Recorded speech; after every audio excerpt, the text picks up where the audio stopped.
piacere di ospitare il professor Chimène.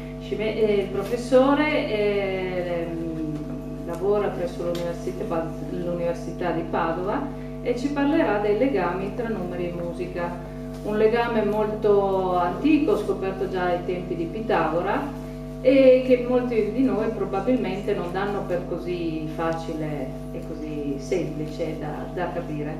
Il professore è un profondo conoscitore di entrambi gli universi, sia quello che potremmo definire forse un po' freddo dei numeri e quell'altro molto caldo e accogliente della musica.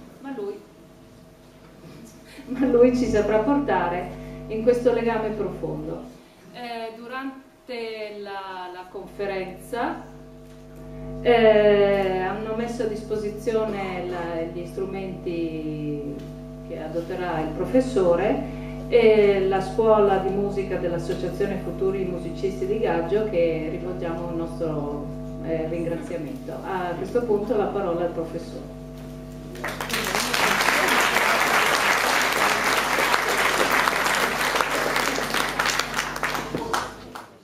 Grazie, sono molto lusingato di queste presentazioni, ma soprattutto sono molto stupito e contento di vedere tanta gente. Mi congratulo molto con la nostra cittadina, che evidentemente è piena di interessi che vanno al di là di quello che normalmente si vede, per esempio alla TV. Forse il motivo è che ancora non funziona bene il digitale. L'argomento di cui parliamo questa sera non è dei più facili, è dei più antichi, ma non è dei più facili. Probabilmente per parlare di rapporti fra la musica e la matematica si può andare in tante direzioni, anzi vi dico la verità che la maggior parte dei miei interventi vanno in un'altra direzione, in direzione delle simmetrie musicali, che sono più legate alla struttura delle composizioni musicali. Ma oggi andiamo invece più all'origine del fenomeno, appunto a un problema che è nato fin dall'epoca dei Greci e appunto ha interessato la scuola di Pitagora, che come sapete non ha, diciamo, una evidenza storica. Tutti parlano di Pitagora, ma non abbiamo documenti di Pitagora, scritti di Pitagora, è più un mito. Ma questo mito è sufficiente per capire che Pitagora aveva fatto uno stupendo esperimento, era riuscito a capire un rapporto fra la musica e i numeri, che è tuttora valido come era valido 1000 anni fa, e che tutto sommato, diciamo, è stato uno dei primi laboratori di fisica in cui, diciamo, si è potuto capire che il numero informa, diciamo, tutte le leggi del mondo. Naturalmente la scuola pitagorica, anche dal punto di vista filosofico, aveva esasperato questo concetto, e quindi per i pitagorici il numero aveva un'importanza che andava molto al di là di quello che forse attualmente è ragionevole pensare. Allora, ci sono altre circostanze che mi fa piacere, ho ritrovato all'ultimo momento perché non conoscevo per intero il programma. Per esempio, in febbraio verrà a parlarvi un professore dell'Università di Parigi 13 che si chiama Benoît Ritaud, che io non conosco, però ho visto giusto i giorni scorsi il suo libro, che si chiama La meravigliosa storia delle radici quadrate dei due. Allora, dovendo scegliere, parlerò per incominciare della radice quadrata di 2 nei suoi aspetti musicali. Sarà una parte un po' difficilina, però in compenso, quando verrà Ritaud in febbraio, penso che sarete stati facilitati di aver fatto un po' di fatica questa sera. Dico subito che la parte più pesante è proprio la prima, dopo a un certo punto di matematica non parleremo più, e in mezzo parlerò quindi un po' di matematica, un po' di fisica e poi degli strumenti musicali che producono i suoni. Allora, per incominciare, devo dare un po' di nomenclatura della matematica, non è niente di straordinario.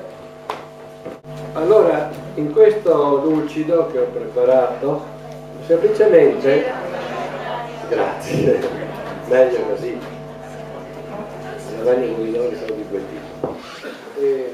C'è la nomenclatura essenziale sui numeri che usiamo, qualcuno di voi se lo ricorda e qualcuno di voi ovviamente la sa molto più lunga di così. Comunque, quando noi parliamo dei numeri naturali, sono quelli che servono per contare quante sono le persone di questo pubblico, eccetera. Quindi 1, 2, 3, 100, 150, 1000. Quando parliamo invece di numeri razionali, la parola ratio in latino vuol dire rapporto, quoziente, intendiamo i rapporti fra due numeri razionali, quindi le frazioni in sostanza, quelle che tutti chiamano le frazioni. Per esempio 3 mezzi, 5 terzi, 4 noni, 225. Tra queste frazioni ci sono anche i numeri decimali, perché quando io scrivo per esempio 10,75, in realtà quando metto quel decimale vuol dire 7 decimi e 5 centesimi, oltre all'intero 10. E quindi io posso riscrivere quel numero 10,75 come 1075 centesimi. Ecco, viceversa ci sono delle frazioni, come in quell'esempio, ho messo qui per esempio 22,3, che se voglio rappresentare dal punto di vista decimale ha bisogno di infinite cifre. Nel senso che quando faccio una divisione mi avanza sempre ora 22 per 3, viene fuori 7, poi avanza 10, poi viene 3, avanza, eccetera, e non finisco mai. E quindi lì quel numero 22 terzi, che tutti intuiscono cosa significa prendere 22 parti e dividere in 3 parti uguali.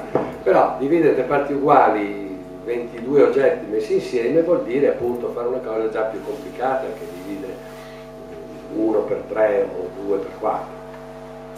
E allora, dicevo, i numeri decimali sono numeri razionali, ma non tutti i numeri razionali hanno una rappresentazione decimale finita. Per alcuni si stabilisce quello che in matematica si chiama un periodo, cioè quella cifra 3 si ripete, eccetera. Dopo si è capito, insomma, con questi numeri in sostanza si sa lavorare, anche se la somma di due numeri, di due frazioni è pur sempre un problema che crea delle difficoltà. Guardate che arrivano all'università non a studiare matematica, ma hanno difficoltà dei ragazzi che quando si dice di fare 5 settimi più 4 noni si sono dimenticati come si fa.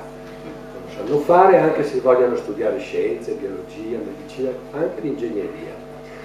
Questo però è molto grave e non è tanto colpa delle scuole, è che quando il numero di allievi aumenta e non c'è la possibilità di selezionare, arrivano anche delle persone che sono un po' in difficoltà anche con i calcoli, e in particolare delle difficoltà col calcolo vi parlerà la signora Lucangeli, che ho visto è una delle ultime conferenziere.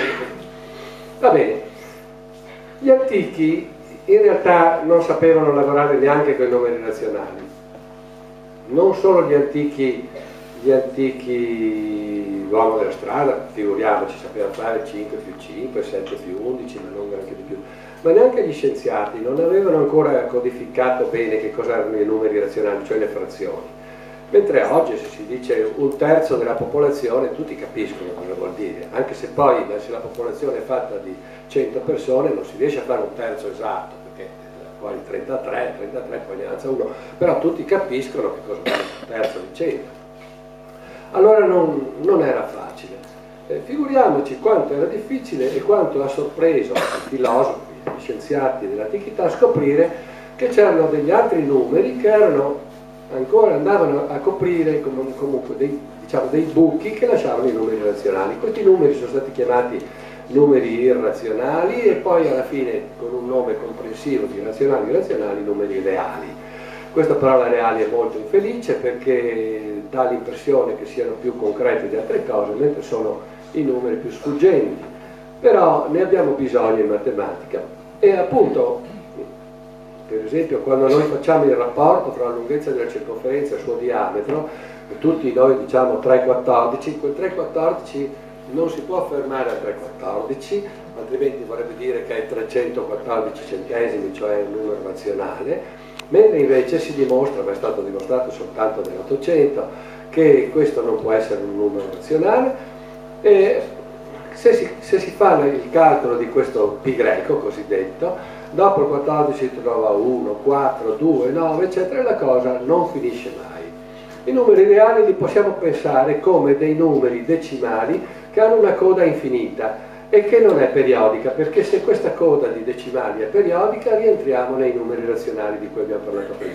Quando invece questa è diciamo casuale, non vuol dire casuale, può avere delle regole, ma non si ripetono regolarmente queste cifre, cioè non succede, per esempio 5,14141414 così via, questo è il numero nazionale, ma se invece è 5,1477127774140 e così via, con numeri estratti a sorte, questo è sicuro che non è un numero nazionale, è un numero reale. Questi numeri reali vengono a coprire appunto i buchi che i numeri razionali lascerebbero. L'esempio più famoso è la radice di 2, di cui appunto sentirete parlare per un'intera conferenza fra un paio di mesi.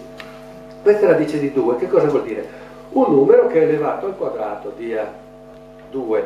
Naturalmente uno dice, beh, un numero che è elevato al quadrato dia 2 cosa sarà? Sarà più grande di 1 e più piccolo di 2, sarà circa 1,5, ma se io faccio 1,5 al quadrato mi viene fuori 2,25 che è troppo, allora comincio a fare 1,4, 1,4 è troppo poco perché 1,4 più 1,4 più 2,2, allora comincio a fare 1,41 e vado sempre meglio, ma ecco, si può dimostrare che questo numero non è un numero razionale.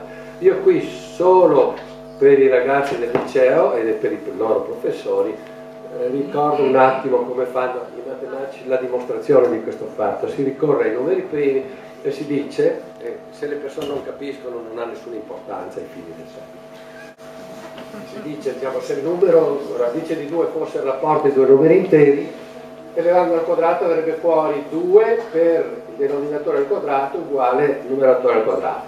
Ora questo si vede sotto che non può essere, perché se facciamo la fattorizzazione in numeri primi del primo membro, il fattore 2 compare 2 da solo lì e poi un numero pari di volte nel fattore del quadrato, mentre a destra c'è un quadrato, quindi compare un numero pari di volte. Allora dispari a sinistra pari a destra è una contraddizione e quindi l'ipotesi che fosse del tipo n su n non è realizzabile. Abbiamo fatto un ragionamento per assurdo.